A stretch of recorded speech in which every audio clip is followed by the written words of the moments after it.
তো hello guys, আমি গেছিলাম আজকে আমার প্রথম দিন কলেজে। এটা আমার কলেজ। তো আমার কলেজের টাইমটা ছিল 2টো থেকে। তো খেয়ে দিয়ে একটুখানি তা বেরিয়ে পড়লাম।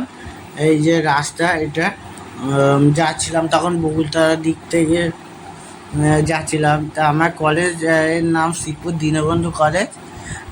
এটা কাজীপাড়ার সামনে। যারা হাওড়ায় থাকে তারা চিনতে পারবে, আর এখানকার বাসিন্দারা, চুনবাটি বাসিন্দা, ওরা দেখি জানবে।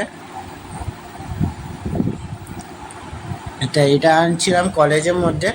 সামনে যে 45 নম্বর রুমটা ছিল, ওর মধ্যে আমার হয়েছে, আমাদের সব মিটিং ফিটিং হয়েছিল।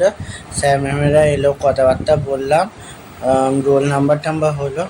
আর এটা ফেরার সময় দৃশ্য। কারণ বেশি কিছু ক্লাসে বার করতে পারিনি, কারণ স্যার ম্যাম ছিল বলে ক্লাসে ফোন বার করতে পারিনি, সেই ছবি টবি তুলতে হয়নি। তো হয়েছিল তোমার 3টে, 3:30 অবধি হয়েছিল ক্লাস ছিল আমার কলেজের কথা। আর তোমরা একটু লাইক সাবস্ক্রাইব করে দেবে আমার ইউটিউব চ্যানেলে। দেখবে আমার বায়োতে আছে ইউটিউব চ্যানেলের নাম, পারলে মেসেজ করবে, আমি দিয়ে দেবো। সবাই একটু প্লিজ লাইক সাবস্ক্রাইব করে দাও, যাতে আমার চ্যানেলটা একটু গ্রো করে।